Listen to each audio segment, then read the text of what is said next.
Ever feel like being a high achiever comes with a hidden cost? The pressure to should yourself into perfection, the relentless chase of success, and the quick forgetfulness of your own wins. It's exhausting, and it quietly chips away at your confidence, motivation, and happiness. On today's episode of the Good Leadership Podcast, I'm joined once again by Dr. Mary Anderson, the best-selling author of The Happy High Achiever. She's rewriting the roles for ambitious professionals. In this episode, which is a second part of my conversation with her, we go even deeper into her practical research-backed strategies. You'll learn how gratitude fuels performance, how to finally celebrate your wins without guilt, and how to design a playbook for thriving, not just surviving as a high achiever. So if you've ever felt trapped by perfectionism or weighed down by those self-imposed expectations, this episode gives you actionable tools to reclaim your confidence, motivation, and joy. Let's jump in. Welcome to the Good Leadership Podcast, where we explore the stories, strategies, and insights of thought leaders who inspire us to think differently and lead better. Through candid conversations and expert perspectives, we dive into the challenges, breakthroughs, and practical lessons that shape exceptional leadership. Speaking of stress, the next essential really tackles this one because the brain's default setting is for us to imagine the worst. We have a negativity bias. The brain's hardwired for this. When facing uncertainty, how can high achievers, though, retrain themselves to default to curiosity instead of fear? Great question. Yes, we are absolutely hardwired with this negativity bias that was anthropologically advantageous when there was like woolly mammoths coming at us. The uncertainty, ambiguity was not something that we enjoyed. But now in modern day life, there's so much ambiguity and uncertainty. So really skilling up to be able to navigate uncertainty, this is where people can really get an edge in today's world. It's so important to know, how do I strategically manage this landscape of uncertainty? So a couple things. One major thing is really starting to look at, are you worrying or are you wondering? So what I talk about with worry is thinking about the future with fear. Okay. Worry is thinking about the future with fear.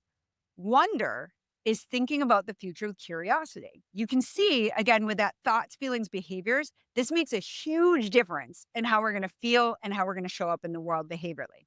So if we're worrying, what if it doesn't go well? What if the meeting doesn't turn out the way I want it to? All these things, we're going to start feeling really anxious and stressed. And then if we're at work, it's going to be very hard to optimally collaborate with colleagues, the higher ups. This is very difficult, and pressure management becomes really challenging when you're in your head and questioning everything with a what if. And so what I try to help people slowly shift themselves towards is, I wonder how the meeting's going to go. I wonder what statement I could prepare for the meeting or for my interview or evaluations. People are really nervous about evaluations and when they have to meet with their boss. So when we stay in wonder, that moves us forward because we're leading with curiosity, and behaviorally that can really fuel our problem solving and help us keep moving forward. Whereas the worry, when we're just thinking from a fear-based mindset, what's going to happen there is people are going to feel so anxious. And in terms of our brains, when we're anxious and our fight or flight goes off, that's our limbic system. Like our amygdala is our fear structure, and the fight or flight goes off. It's really hard to access our prefrontal cortex where our higher level thinking is. So it becomes really challenging to problem solve and have optimal decision making if we're activated in that emotional way of fear. So I really try to help people transform their worry into wonder. And the 3-step process that I talk about in the Happy High Achiever: stay curious about uncertainty. And then the next level up is be hopeful about possibility. And then the final step is get excited about opportunity. And you can see, again, with how powerful our thoughts are in terms of how we feel and behave, that makes a huge difference. And again, we want to be happy and high achieving. So happy is a feeling, high achieving is behavior. So our thoughts are so key to helping that happen. If we want to be happy and high achieving, we've got to get strategic, and we've got to look at, what am I telling myself? Where am I shining my flashlight? Again, that means, which thought am I focusing my attention on? And so when we're in a moment of uncertainty, what if it doesn't go well? If we can just say, you know what, I'm going to do my best. Let's see what happens. I'm going to stay curious about the uncertainty. Come what may, I'll figure it out. And that part at the end really boosts confidence. I hope people remind themselves of all of the hard things they have done, all of the swamps they have traversed in moments of uncertainty and ambiguity. Remind yourself of how far you've already come. But the issue becomes typically that high achievers often, tell me if this resonates, Charles, often high achievers, are we focused on how much we've already accomplished? Or conversely, how many things are left to do? How many achievements we're still aspiring to? We're always kind of looking towards what we haven't done yet. Does that does that resonate? Oh yeah, I've heard that a lot. I've experienced that myself as well. So you're right. I love that reset in that process. So I'll have to remember that. And I think that's really going to be a value to our listeners. Okay. How about the next essential, which is why relationships matter for high achievers? For high achievers, often relationships can feel like a distraction from goals, yet they're one of the fastest accelerators of success when healthy. Mhm. Part of what I like to really focus on in this one is really loneliness, because I hear this so often from executives, from leaders. It's that perception that no one has their back, that they feel all alone in this pursuit. What are some of the ways that you can help them with that feeling and get them more focused on building stronger and better relationships? I think sometimes people are so burnt out. They're like, Dr. A, I just don't have any time. Like, I have time or energy for this. And so part of it is ensuring they're doing self care so they have the energy to it. Also, is the buy in of why it's so important. I mean, really knowing that relationships and especially the quality of our relationships is so impactful on the quality of our lives. So, first is just the buy in that this matters. And then it's how do we keep this doable? Where sometimes I find even just what they call like micro moments of connection, that's important. These seem very simple, but it's literally get out of your office and just interact with other people because think of how often we are just sitting in front of a computer screen. And so often people aren't interacting in person anymore.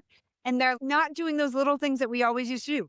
Hold the door for someone, holding an elevator for someone, just be like, how are you today? These little micro moments, or talking to your barista about the game that was on last night. Wasn't that awesome? We won. The home team wins. Those little moments might not seem important, but finding ways to connect so that you feel integrated in community is really important. So I would say micro moments of connection keeps it really doable. Finding ways to volunteer, that one can be huge. Anytime we're helping other people, it not only helps the other person, but it really helps us feel good as well.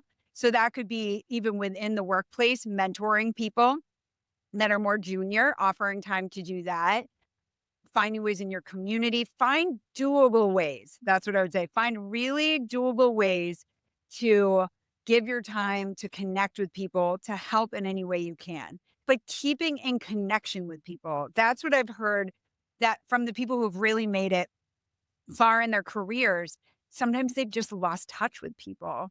And they'll be, well, doctor, it's too late now. It's never too late. And be that person that reaches out because maybe that person really needs a friend right now. And Charles, you are so right on. I cannot tell you this epidemic of loneliness that breaks my heart because all of my patients are, I don't really have anyone to talk to, or they'll be like, you're the only person I can talk to about this, Dr. A. And when I hear that, I'm okay. One of our goals needs to be really expanding their social support network, expanding their community because people need people. So it's really huge and it's such an important thing, but making it doable. If people are introverts, the energy expenditure, Dr. A, is really tough. So I'll say keep it really doable. Go to an event that this sounds really simple, but it's these little things. Go to an event that you can leave at any time. You know what I mean? So they're like, okay, so even if I'm there 10 minutes, awesome. High five. That's your victory. You went. Because my introverts, if I tell them, no, you need to go to a sit down event that you need to remain there at least 2 to 3 hours. It's not gonna work. And so the win is just starting. It's really overcoming that inertia and getting them to start to connect with people is huge. I agree. And I love how you said even micro moments of connection work. You don't have to spend long periods of time. You also mentioned, which I think is worth mentioning as well in the book, is that loneliness has a measurable negative health impact, rivaling major physical health risks. So it's not something to be taken for granted or say, it's not going to affect me now. And really, it means prioritizing connection through self care, manageable interactions, and intentional presence with people. And that's easy to say, but once again, hard to do, especially if you're not in the habit of doing it and you feel like you've been on this path for so long and no one really gets you. Let's move to the next one, and that's how do we transform these shoulds into cans? Because as you mentioned before, high achievers often fall into the trap of shoulding, right? Directing relentless expectations toward themselves, others, and situations. I like your reframe and the language shift because you could swap a should for want when it's desire driven or can when it's ability driven. So I should go to the gym. I want to go to the gym, or I want to go to the gym. I can go to the gym. Absolutely. So this is where I do a decision tree when someone's coming into session and saying something like, I should go to the gym. And I'll say, okay, let's look at it. Do you want to go to the gym? Do you think it would be helpful to go to the gym? Or are you saying it because someone else told you that you should? And so often they'll say, well, it's not like the should is like, I want to. They're like, I don't really want to go to the gym. I'm like, well, then why are you saying it? And they're like, well, I think it would be helpful. And I'll say, okay, well, why would it be helpful? And they're like, well, so if they have any type of health condition, they're like, well, it's, important for weight management, diabetes management. Also, people know it's super helpful for stress management, decreasing that cortisol. And people say, I do feel better after I go. I don't like having to get there, but I like it after I exercise. So I'll say, okay, you think it would be helpful. So you don't want to go to the gym, but you think it would be helpful to exercise.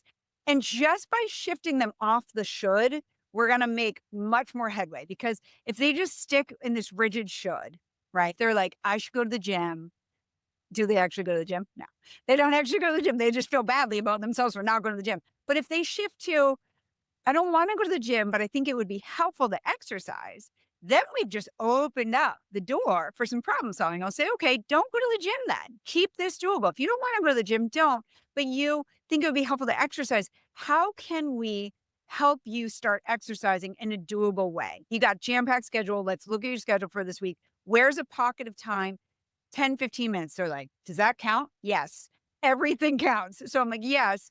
And they're like, well, I could go outside for a walk, for like a 15-minute walk. I can do that. That's fantastic. And then they notice they go on the walk, they feel better. And actually, walking's awesome for increasing innovation and creativity. I mentioned this in my book, The Stanford Study about walking, where it was a 60% increase in creative output just by going for a walk. And you can do that indoors or outdoors. Outdoors is awesome because it's nature, but when it's winter weather, I'm in Boston, so winter weather can get prohibitive of walking outside, but even indoor walking, that works. So on a treadmill or even within their home to be walking can make it doable. So I often shift them off of the should by saying, is it something that you want to do? Is it something that you think would be helpful? And then if it's not something, well, Dr. A, I should really apply for this job because it's a more prestigious job, but they don't even really want to, and it really wouldn't even be helpful because they like tax on another 30-minute commute. Then we can start dismantling that and we help them really gain clarity about what is most valuable in their life. And if an additional hour total commute is not going to align with their most important values and priorities, then they can say, you know what, I'm not going to should myself about this. Maybe other people would apply for that thing, but I like where I'm at. And typically I find if people are in a position where they're learning, they're growing, where they have a work buddy. It sounds as simple as that, but it's amazing. Where they enjoy their coworkers and colleagues. It's huge in terms of job satisfaction. So shoulding themselves about leaving a job that they already really like doesn't make sense. So that's how I dismantle the should and I help them create an I can goal. So the person who's going to go for a walk, if they're all right, Dr. A, I don't want to go to the gym, but I'm gonna walk. Okay. I'm gonna walk 5 times this week. And so I'll say, okay, how many times a week are you currently walking? And they're like, well, none. I haven't been building in my walks. So I'm like, okay, so you're gonna go from 0 to 5 because they're high achievers. So they're all or nothing. They're all in, Right, which right. I applaud the enthusiasm and the energy, the vigor that they bring, but they're setting themselves up to fail. So I have this little pro tip. It's so easy, but it really transforms the goal setting into effective goal setting. Just do at least. So you want to do 5 times. Awesome. What if we just say at least once? You can always do more. But that way, say a person who's doing 0, then goes for 3 walks. That's awesome. Right? Just triple what they were doing. That's amazing. But if their goal had been 5, how would they feel about it? Not good. And if they're a high achiever with all or nothing thinking, they're going to think they failed. And we don't want them to do that. So we want to set them up to succeed. So at least once, keep it really doable. And then I'll say, how does that feel? At least one time, go for a walk. I can do that. And that's what I always listen for. So for over a decade of helping patients, what I have found, if people say, I'll try that, Dr. A, that means no, usually. I'll try to go to the gym 3 times. That's not going to happen. But if they say, I can do that, that real gut response of, I can do that, that's almost always a very, very good indicator. It's kind of my litmus test for people of, is that going to be an effective goal? So we get them doing at least one. And then once they sustainably, really consistently are at least one, then we go to at least two. So we can get them up to 5, but we do it in a way that's strategic, that sets them up to succeed long term. I like that approach a whole lot because you're right. They're overly ambitious at the start and they're really setting themselves up for failure. And really, part of being a happy high achiever is showing more gratitude. And you reverse the usual order, which I love for you to unpack. So it goes gratitude, happiness, success. What convinced you the sequence was backwards? Okay, great question. We are socialized, right? Keep doing the right thing, kids. Keep getting the A's. And we're on this conveyor belt. And we think that it's going to lead to success that makes us happy. And then when we're happy, we'll be grateful. But really, that's not what we find. There are people who are hugely successful in business, in entertainment, and all these things, and they really are quite unhappy. People who have lots of money, that's not what's going to bring them happiness. There's a certain amount of money that is helpful, but in terms of happiness, income, it asymptotes where even additional money is not going to have that much more paying in dividends of happiness. So we know that it's not just money that's going to lead to happiness or having the highest title. There's always more. I would say there's always a bigger title to have. There's someone who, is more talented or stronger or smarter, whatever it is. And so those are not going to be helpful metrics to lead to happiness. So what we know is that gratitude, which I define as focusing our attention on what is valuable, good, or meaningful in our lives. That's what's going to help us feel good. We know thoughts, feelings, behaviors. When we're focusing that flashlight, when we're focusing our attention on thoughts about really what is valuable in our lives, what's meaningful, what's good, shining your flashlight on what is meaningful, valuable, or good is going to help you feel happier. We know that from research. So, and then abundant research shows that happiness fuels success. We know that when people are feeling happier, how do they show up to work? You're having a good day, you're feeling happier. Behaviorally, you are going to be more productive, creative, resilient. You're going to collaborate with colleagues better. So, what we know is it starts with gratitude. And what's great about that is we can directly impact that by ensuring that we're practicing gratitude on the daily. And I call it gratitude based thinking, which is just really strategically focusing on at least once a day at least one thing that you're grateful for, and I try to do before bed, I try to write down at least 3 things I'm grateful for. So I will write down being on this podcast later today in my gratitude journal. I like writing it down. It's a nice way to slide off to sleep. But really, it's so important to focus on what you already have in your life. Because again, high achievers, we're almost always focusing on how much further we have to go, the relentless to-do list to try to complete, all these things we're aspiring to, and yet we're not focusing on what we already have, how much we've achieved. And if we really can just ground ourselves in the reality of, wow, I already have meaningful, valuable, good stuff in my life. I appreciate it. And it just makes success that much easier to attain. So it really is. You want to feel happy, be grateful. So if you want good bang for your buck, start practicing gratitude because it's going to help you feel good and show up as your best. It's the healthiest of all the emotions. And we're almost out of time, but I want to just touch upon these other two real quick because we're speaking in gratitude. So you have the perfect mindset for the next essential, and that's celebrating wins along the way so you don't get unmotivated. I love what you say about victory awards. Mm. Describe some of the ones that you've used and maybe what's one of the most effective ones that you've seen. Victory awards, the one that I always remember for myself at the end of a project, the successful completion of any major project or major endeavor, I try to look at this victory award that is celebrating something of the journey that you can then really glean information clarity from to bring on your next journey. And the one that I often go to is what I wish I would have known at the start of this. So, what I've told myself at the beginning of this award, because I think sometimes when we go into a journey, we just don't even know vicissitudes of life as they are and the journey that is about to unfold before us. We just can't know. And so after writing the book, it was so helpful to sit and say, okay, what really helped me do well? So I sometimes get granular. What were the snacks that really I remembered to eat that were healthy and fueled me?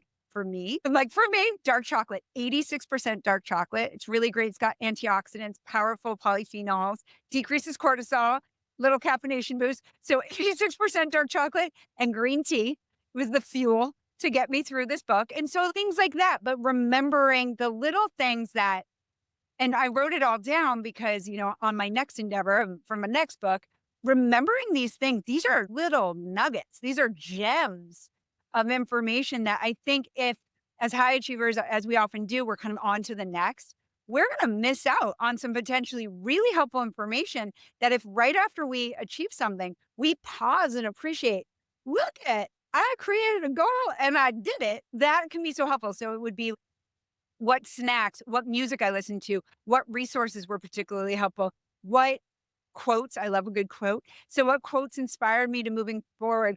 Who were, the friends with me who were cheering me on that meant so much and really remembering all of these things.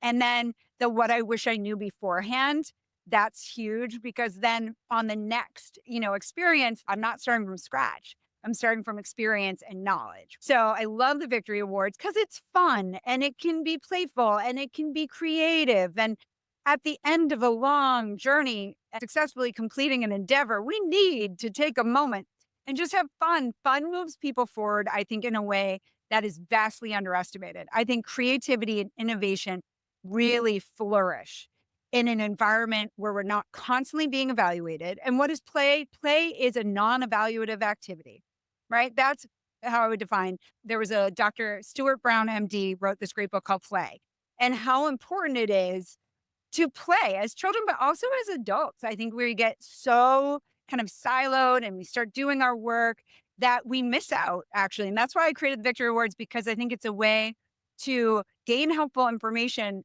but also that's much more fun than just debrief or going through just questions. It's what award would I create for different parts of my journey that was helpful? And then also the Ugly Beast Award. What was the thing I think not this is not my favorite, but I think it's important one, it's a powerful one, is what was the aspect of my journey that was not helpful? And now that we've seen the beast, we named the beast, we're gonna be on the lookout for it next time so it doesn't derail us next time. And so we called the Ugly Beast Award for that ugly beast. Was it the negative self-talk? Was it pushing that bedtime? So now you're going to bed at 1 a.m. and you were starting to really just run on fumes because you were only getting 4 hours of sleep a night. What was that ugly beast that detracted from the journey and just made it harder and was detrimental for you? So They're great personal ways of marking success along that long path. Anything, like you said, from a handwritten note to a team pizza party mhm. to having a win wall where you just have sticky notes for the small victories. So you can be reminded of that on the rough days. That's proof that you're still making progress. So essential. So the final one is curating meaningful goals to create your legacy. And I love the story that you put in the book. I've heard it before, but you talk about Alfred Nobel's wake up call moment. Mhm. How can we create our own wake up call before it's too late, like what he did? Perhaps just unpack that story for our listeners as well. Yes. So Alfred Nobel, um, he read his own obituary, but he was alive still. And so it was mistaken that it was his obituary. And he read these really not great things about himself, right? And so he thought to himself, I don't want to be known as like this messenger of death or harbinger of death. So I actually didn't know. It was an HBR story, Harvard Business Review story that I had not read before about Alfred Nobel. She was the inventor of dynamite. I just didn't know this. And so I read that and I was like, oh my goodness. So how remarkable. This man reads his obituary and he said, I do not want my, so this is just the story that has been passed down, that he read that. And it was this pivotal moment in his life where he thought to himself, oh my goodness, I do not want that to be my legacy. And so now the only way I ever know that I've ever heard of Nobel is the Nobel Prizes. And so that's where this very wealthy man, Alfred Nobel, decided to change how his legacy would be written in all of history. And now he's known for the Nobel Prizes, where he really celebrates people who have excellence in certain areas and fields of study in the world. So it's pretty awesome that when you can be really aware of the message and legacy you want to leave in this world, you can absolutely take action. And this is where I love to empower people, Charles, where start today, start now. Start thinking about, how do I want to be remembered? What kind of actions do I want to do so that I can contribute to the world in a way that I'm going to feel proud about today and well into the future? And that's really where I encourage people to take some time. This is where I'm like, go for a walk outside into nature if you can. There's something about green spaces and blue spaces. Research shows it calms the nervous system and helps people really start thinking in creative ways. Take that time and really think about, what do I value most? What are my priorities? What do I value most? Is it I want to put forth justice into the world? So, my lawyers, is it that I want to put beauty into the world, like my artists? For me, my goal in life, Charles, is to help as many people as possible along here. That's what I'm meant to do. I just know it. And so it makes it so much easier for me to make decisions because I know what my central core value is. It's helping people. And I love it. And it energizes me. And I'm so passionate about it that it helps drive my decisions. And again, with that clarity, makes things much easier. So I really encourage people to check in with themselves, think about what they most value and what they want to leave in the world, and then start taking doable action, whatever that means for that person. Start doing something to honor their values so they feel in alignment. That's integrity. When our words and actions and our thoughts follow mine and we're out in the world being who we authentically really want to be in terms of what we value, it just feels really good. And that's when I find people are successful, when they're doing something they love and it truly aligns with what they believe. People are unstoppable. It's awesome. Well, thank you, Mary. This has been such a powerful and practical conversation. I know our listeners are walking away with not just ideas, but actionable tools they can start using immediately. For those that want to dive deeper into the Happy High Achiever or your work, where should they go? Thank you so much. So the book, The Happy High Achiever, is now on Amazon, all major booksellers, and it's being translated into multiple languages. I think it's like 5 languages right now. So I'm so excited. And so The Happy High Achiever, you can pick that up Amazon, any major bookseller. And my website is www.maryandersonphd.com. So MaryandersonPhD.com. And I'm on Facebook, LinkedIn, Instagram. Instagram, I'm Dr._Mary Anderson. So Dr._MaryanDerson. Please stay in touch, everyone out there. I'd love to stay connected and help in any way I can. I'm just so excited and grateful, truly. Like, I believe in the power of gratitude. I am so grateful for having my book in the world and for all of the amazing people who helped me get my book in the world. It was absolutely like a team approach. I feel like Dorothy on the Yellow Brick Road, where I met all these amazing people along the way to get this book into the world. So I'm just so grateful to help everyone who helps and to everyone out there who's listening, and hope you pick up the book and hope it helps. Great. Thank you, Mary. Thank all of you for listening. Until next time, remember, it's not what you know, but what you do consistently that makes a difference. Until next time, take care. I hope this episode has provided you with valuable insights. If it has, I ask you to share it with someone who would also benefit from it.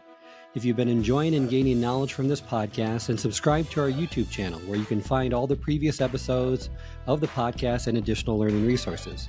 You can also subscribe to the podcast on Apple or Spotify and leave up to a 5-star review.